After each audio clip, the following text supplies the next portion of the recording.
Hello, everyone. Welcome to another episode of Orbital Rendezvous. And today we have with us yet again the first guest that we had interviewed for Orbital, Lieutenant General Anil Bhatt.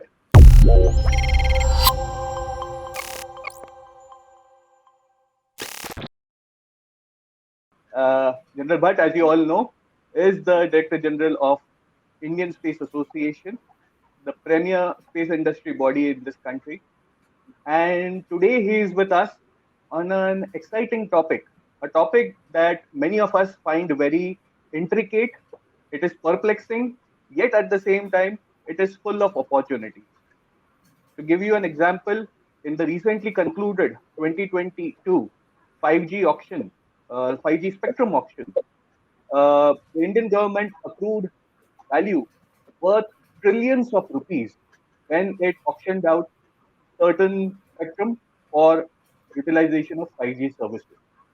5G, which is now slowly penetrating into the Indian land masses, is perhaps the last of its sort because as the world moves from 5G to 6G, there is going to be a considerable change in the kind of telecom technology that is being deployed. Uh, it is very likely that we might not see the ugly cell towers that you see across various buildings, whereas a lot of telecom transmission will go on to satellites that are placed in the low Earth orbit or in the middle Earth orbit. And to transition the auctioning of spectrum from terrestrial to extraterrestrial, things are not that easy. And this is something that the Indian space industry is gauging, they're estimating, and they're thinking far ahead. And while they do that, they're right now in consultation with the Telecom Regulatory Authority of India. And with TRI, the space industry is wanting to convince that perhaps auction is not the way to go, although the TRAI has now become habitual to auctioning the spectrum. But as the telecom sector moves from terrestrial to extraterrestrial, that might not be. So, General Bhatt, sir, most welcome to you. We are glad that you are our first guest to come again on our show. And thanks for the confidence that you have instilled in us. My first question would be that just for our lay audience, please explain what is it that you are trying to, or the Indian space industry and Indian Space Association is trying to convince to the Telecom Regulatory Authority of Now, I'll explain it with starting with that spectrum is used by terrestrial players, especially by the IMT, that is the mobile industry, and it has very broad usage, and a large number of frequencies are used by them. Since 5G has come into being, more frequencies have been identified internationally, which are required to be used by 5G. But in this overall story, there are certain bands of spectrum which are utilized by space, and this is world over. It is agreed globally through the ITU that whichever frequencies in all different bands are with satellites are always used by satellites. In fact, there's a world radio conference which happens every 4 years and which sanctions that what all frequencies are there for space and are there for terrestrial. And the last WRC 19, like had identified that 28 gigahertz, which there was a push that it should go, that band should go to satellite communication to IMT, they decided that it should continue with satellite communication. And that is what it is in the whole world. Now in India, what has happened is space players have come very recently. Of course, not that satellites were not being used, they were being used. They were being used for VSAT, they were being used by ISRO, and whatever frequency allocation took place presently was by administrative method. It was not being done by auction. However, now the Department of Telecommunication, which is responsible for allocation of spectrum through TRI, send a reference note saying how should spectrum be auctioned for space. Our issue is the question itself presupposes that the only method to do it is by auction, which we feel is wrong. Why? Because globally it is not being done. World over, spectrum for space is allocated by administrative method, and there are many other reasons. You know, auction is done for any resource which is unique, which is discrete. And in case of terrestrial communication, only one player can use what has been auctioned. It cannot be used by multiple players.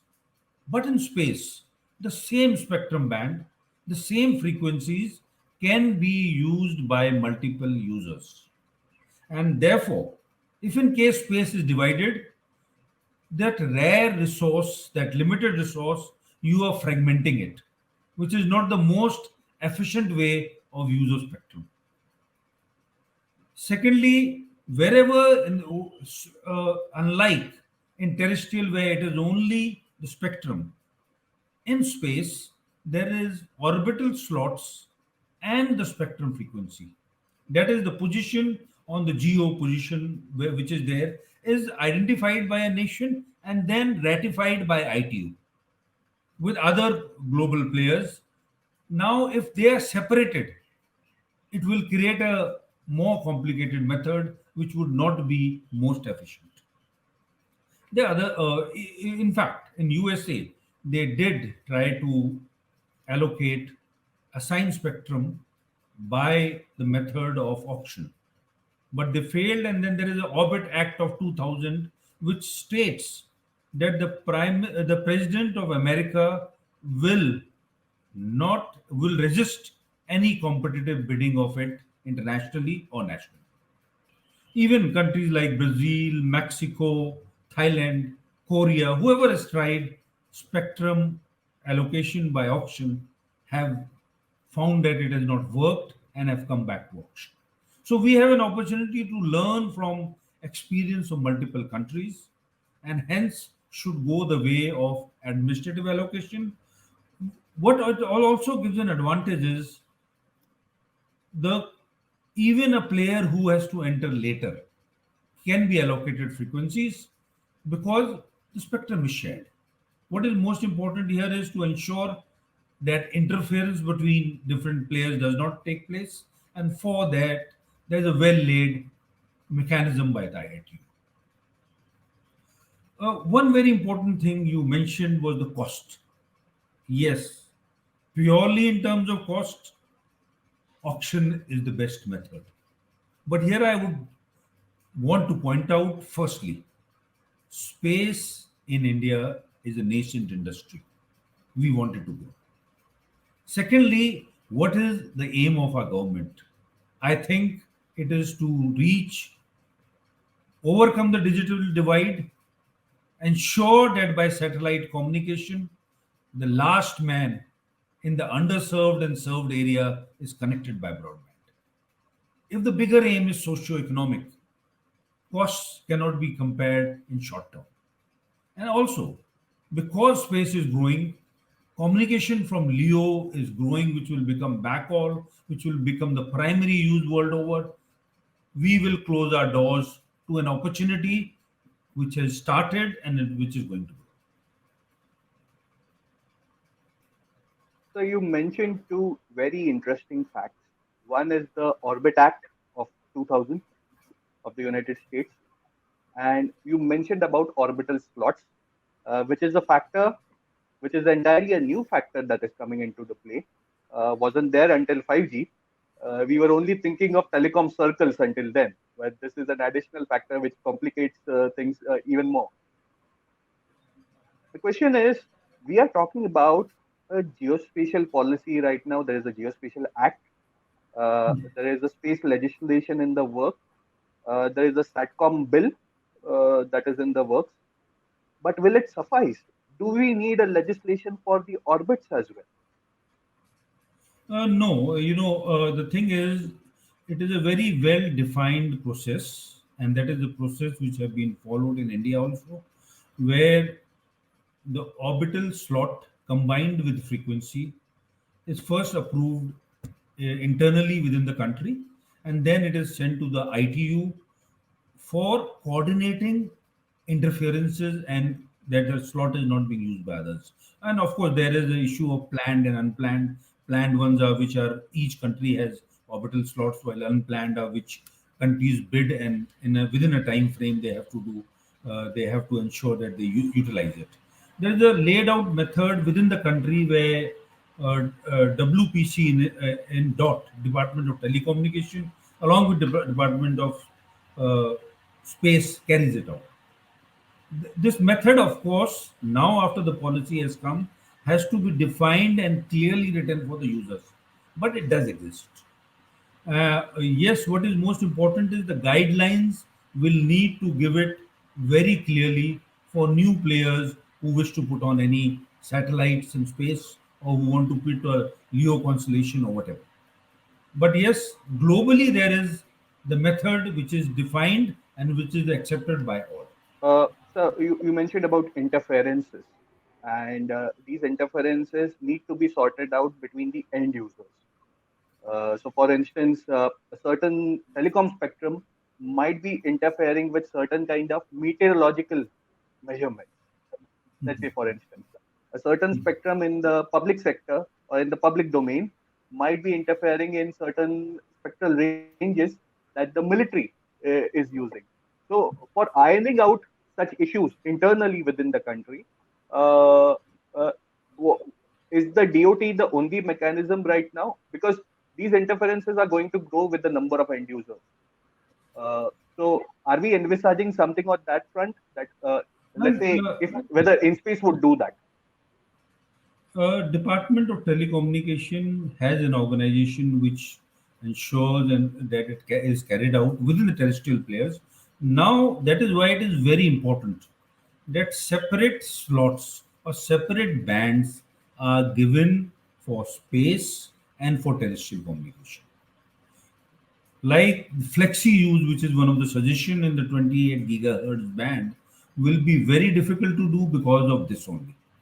Because when it is interference between space based communication and terrestrial communication, it becomes very complex. Because in space, communication of, say, a Earth station or a user is unidirectional with the satellite, while 5G handsets will be omnidirectional. And if the same frequencies are used, the interference will be very difficult to coordinate. And that is why our stand is flexi use itself is a very, very difficult proposition. And it should only be done when it is tested and found that both players can coexist. But as I know, it is a very difficult one. And that is why our recommendation is that even 28 gigahertz frequency, which is internationally with space, should continue with that. The secondary user should not come in. So just like the pink curtain in my background, there is a pink elephant in the room, and the pink elephant are the foreign satcom players that are wanting to Yeah. enter India.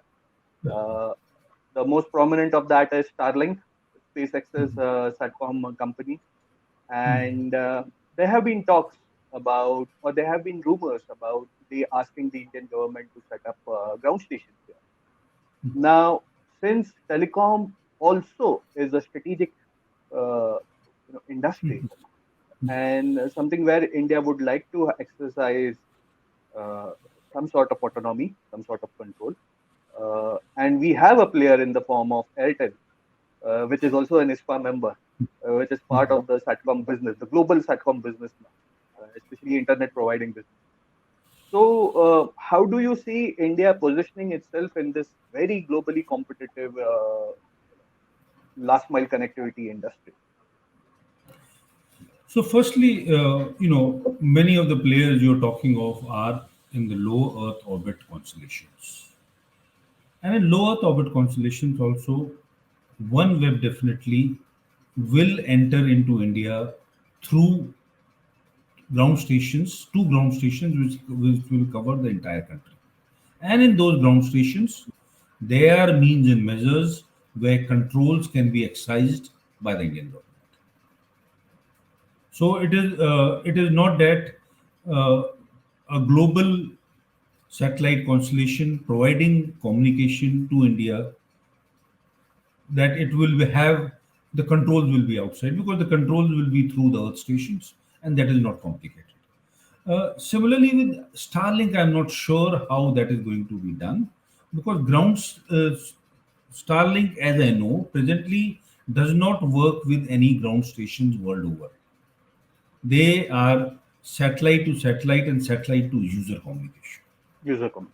So, in order to ensure how the landing rights or whatever has to be controlled has to be done, they will have to discuss with the Indian government a model of how they can be done. But I think technically, if they establish a ground station, there is a possibility of doing it. That concern that communication from our nation, if there is an international player, will go out, is, you know, we have to see it very clearly.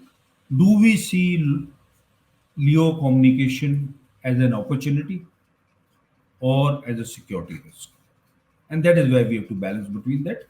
Checks and balances, of course, will be there. Hmm. But most important is this disruption of satellite communication, which has taken place after communication has come from GEO to LEO with multiple satellites, with in which whichever international player or national player, when it comes up with a LEO constellation, will be a global provider. We have to be clear how the mechanism for this has to be used. But one thing is very important: this method of communication, which will provide backhaul communication, which will provide communication to the unserved areas, is an opportunity which we should not miss out. So I can't resist asking you a question on the Ukraine issue.